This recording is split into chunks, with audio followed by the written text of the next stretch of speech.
Anggota Komisi 2 DPR Guspardi Gaus meminta supaya pemerintah daerah, Pemda, membantu pemutakhiran data tenaga honorer agar bisa masuk dalam pangkalan data Badan Kepegawaian Negara, BKN, untuk diangkat sebagai pegawai pemerintah dengan perjanjian kerja, PPPK, 2024. Kami meminta kepada Pemda harus sangat serius menindaklanjuti pengangkatan tenaga honorer menjadi PPPK 2024, kata Guspardi dalam keterangan yang diterima di Jakarta, Selasa, tanggal 16 April tahun 2024, dikutip dari jpnn.com. Jangan sampai masalah pemutakhiran data tenaga honorer ini tidak tuntas yang bisa berakibat tenaga honorer tidak bisa diangkat sebagai PPPK paruh waktu maupun PPPK penuh waktu. Lanjutnya, Guspardi menjelaskan pemerintah akan segera membuka seleksi CPNS dan PPPK 2024 dengan alokasi sebanyak 221.936 formasi di instansi pusat dan 1.383.758 di daerah. Semua tenaga honorer harus tetap mengikuti tes yang diadakan oleh pemerintah sebagai syarat diangkat sebagai PPPK, ungkapnya.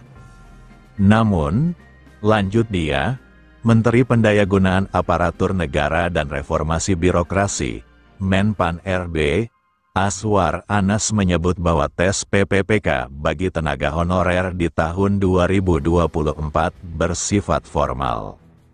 Jadi, tes ini formalitas untuk mendata ulang tenaga honorer melalui pemutakhiran data di BKN, kata Guspardi. Menurut dia, Komisi 2 DPR telah meminta BKN segera menyelesaikan proses penetapan nomor induk pegawai, NIP, PPPK tahun 2021 sampai tahun 2023 agar pegawai segera bekerja dan mendapatkan penghasilan. Sementara, lanjut dia, bagi tenaga honorer yang belum terdata dalam pangkalan data BKN bisa melakukan koordinasi dengan unit pengelola kepegawaian melalui Biro Sumber Daya Manusia, SDM, atau Badan Kepegawaian Daerah, BKD, dan Badan Kepegawaian dan Pengembangan Sumber Daya Manusia, BKPSDM, di instansi atau Pemda masing-masing.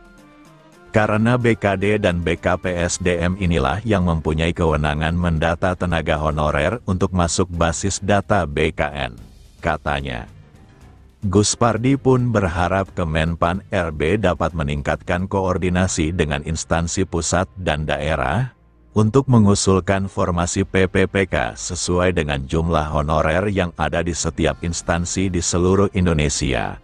Hal ini dalam rangka penyelesaian pengangkatan tenaga honorer yang harus tuntas sebelum pada tahun 2024 ini, sebagaimana yang telah diamanatkan dalam UU Nomor 20 Tahun 2023 tentang ASN, kata dia.